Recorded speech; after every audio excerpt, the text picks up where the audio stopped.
ಕಲಬುರಗಿ ಜಿಲ್ಲೆಯ ಕಾಳಗಿ ಪೊಲೀಸ್ ಠಾಣಾ ವ್ಯಾಪ್ತಿಯಲ್ಲಿ ನಿನ್ನೆ ಕಾಳಗಿ ಕೋಡ್ಲಿ ಮುಖ್ಯ ರಸ್ತೆಯಲ್ಲಿ ಇರುವಂತಹ ಲಕ್ಷ್ಮಣ್ ನಾಯಕ್ ತಾಂಡಾ ಹತ್ತಿರ ಇಬ್ಬರು ವ್ಯಕ್ತಿಗಳು ಕಾರಿನಲ್ಲಿ ಅಕ್ರಮವಾಗಿ ಗಾಂಜಾವನ್ನು ಸಾಗಾಟನೆ ಮಾಡುತ್ತಿದ್ದಾರೆ ಅಂತ ಖಚಿತ ಮಾಹಿತಿ ನಮಗೆ ಬಾತ್ಮೀದಾರರಿಂದ ಬಂದಿದ ಮೇಳೆಗೆ ನಮ್ಮ ಅಧಿಕಾರಿಗಳು ತಕ್ಷಣ ಆ ಸ್ಥಳಕ್ಕೆ ಹೋಗ್ಬಿಟ್ಟು ಒಂದು ಕಾರು ಹೋಗ್ತಾ ಇದ್ದಾಗ ಅದನ್ನು ನಿಲ್ಲಿಸಿ ಅದರಲ್ಲಿ ಕಾರಲ್ಲಿ ಚೆಕ್ ಮಾಡಿದಾಗ ನಮಗೆ ಅದರಲ್ಲಿ 18 ಪ್ಯಾಕೆಟ್ ಗಾಂಜಾ ಪ್ಯಾಕೆಟ್ಗಳು ಸಿಕ್ಕಿದೆ. ಅದು ಅಂದಾಜು 40 kgs ವೆಯ್ಟ್ ಇರುವಂತಹ ನಮಗೆ ಗಾಂಜಾ ಸಿಕ್ಕಿದೆ. ಆಮೇಲೆ ಅವರಲ್ಲಿ ಸಾಗಾಟನೆ ಮಾಡುವಂತಹ ಯಾರು ಅವರು ವ್ಯಕ್ತಿಗಳನ್ನು ನಾವು ವಶಪಡಿಸಿಕೊಂಡು ವಿಚಾರಣೆ ಮಾಡಲಾದಾಗ ಅವರ ಹೆಸರು ಚಂದ್ರಕಾಂತ್ ಅಲಿಯಾಸ್ ಪಪ್ಪು, ತಂದೆ ಹರಿಶ್ಚಂದ್ರ ಚವಾನ್ ಅಂತ 40 years, ಲಕ್ಷ್ಮಣ್ ತಾಂಡಾ ವಾಸಿ, ಮತ್ತು ಮಲ್ಲಯ್ಯ ತಂದೆ ಮಹಾಬಲೇಶ್ವರ್ ಕೋಡ್ಲಿ ವಾಸಿ ಕೋಡ್ಲಿ, ಇವರಿಬ್ಬರನ್ನು ನಾವು ವಶಪಡಿಸಿಕೊಂಡಿದ್ದೇವೆ.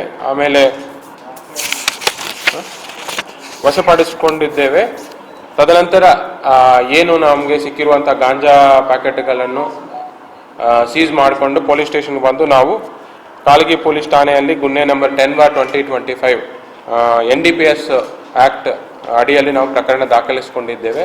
ಮತ್ತು ಯಾರು ವಶಪಡಿಸಿಕೊಂಡ ಆರೋಪಿಯನ್ನು ಮತ್ತೊಮ್ಮೆ ವಿಚಾರಣೆ ಮಾಡಿ ನಾವು ಅವ್ರನ್ನೇ ಅರೆಸ್ಟ್ ಮಾಡಿ ನ್ಯಾಯಾಂಗ ಬಂಧನಕ್ಕೆ ಕಳಿಸಿಕೊಟ್ಟಿದ್ದೇವೆ.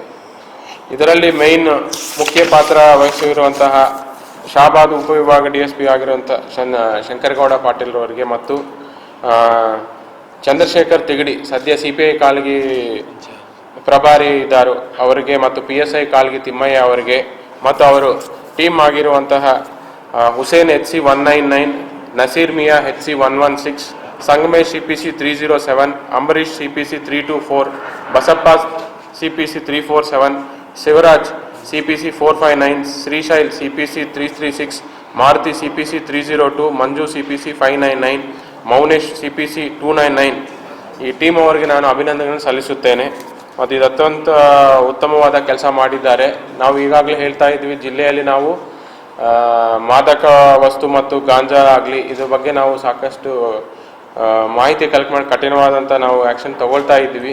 ಒಂದು ಸೈಡ್ ಕನ್ಸಂಪ್ಷನ್ ಕೇಸಸ್ ಮಾಡ್ತಾ ಇದ್ವಿ, ಮತ್ತು ಇನ್ನೊಂದು ಕಡೆ ಯಾರಾದರೂ ಮಾರಾಟ ಮಾಡ್ತಾ ಇದ್ದಾರೋ ಅವ್ರ ಬಗ್ಗೆ ನಿಗಾ ವಹಿಸಿ ಅವ್ರ ಮೇಲೆ ದಾಳಿ ಮಾಡಿ ನಾವೆಲ್ಲ ಗಾಂಜಾ ಕೇಸಸ್ ಮಾಡ್ತಾ ಇದ್ವಿ. ಈ ಕಳೆದ ವರ್ಷ ಮತ್ತು ಈ ವರ್ಷದಲ್ಲಿ ಇದು ಅಧಿಕವಾಗ ಗಾಂಜಾವನ್ನು ಸೀಸ್ ಮಾಡಿರುವಂಥ ಇನ್ಸಿಡೆಂಟ್. Around 40 lakhs worth. ನಮಗೆ ಪ್ರಾಥಮಿಕ ಮಾಹಿತಿ ಪ್ರಕಾರ ಅವರು ಒರಿಸ್ಸಾದಿಂದ ತಂದಿದ್ದಾರೋ ಅಂತ ನಮಗೆ ಪ್ರಾಥಮಿಕ ಮಾಹಿತಿ ವಿಚಾರಣೆಯಲ್ಲಿ ಕಂಡು ಬಂದಿದೆ. ಬಟ್ ಅದು ಎಷ್ಟು ಮಟ್ಟಕ್ಕೆ ಕರೆಕ್ಟು ಮತ್ತು ಯಾರು ಎಲ್ಲಿ ಅನ್ನೋದು ನಾವು ಮುಂದಿನ ತನಿಖೆಯಲ್ಲಿ ನಮ್ಗೆ ಗೊತ್ತಾಗಬೇಕಾಗುತ್ತೆ. ಮತ್ತು ಅವರು ಎಲ್ಲಿಕ್ಕೆ ಯಾರಿಗೆ ಕೊಡ್ಲಿಕ್ಕೆ ಮಾರಾಟ ಮಾಡ್ತಾ ಇದ್ದಾರು ಅಂತ, ಲೋಕಲ್ ಮಾರಾಟ ಮಾಡ್ತಾರೆ ಮತ್ತು ಈ ಬೇರೆ ಗಡಿ ಭಾಗ ಪ್ರದೇಶದಲ್ಲಿ ಮಹಾರಾಷ್ಟ್ರ ಮತ್ತು ಇಲ್ಲಿನೂ ಮಾರಾಟ ಮಾಡ್ತಾರೋ ಅಂತ ನಮ್ಗೆ ಮಾಹಿತಿ ಇದೆ. ಸೊ ಅದು ನಾವು ಮುಂದಿನ ತನಿಖೆಯಲ್ಲಿ ಎಕ್ಸಾಕ್ಟ್ ಸೋರ್ಸು ಡೆಸ್ಟಿನೇಷನ್ ನಾವು ಕಂಡುಹಿಡಿಯಬೇಕಾಗುತ್ತೆ.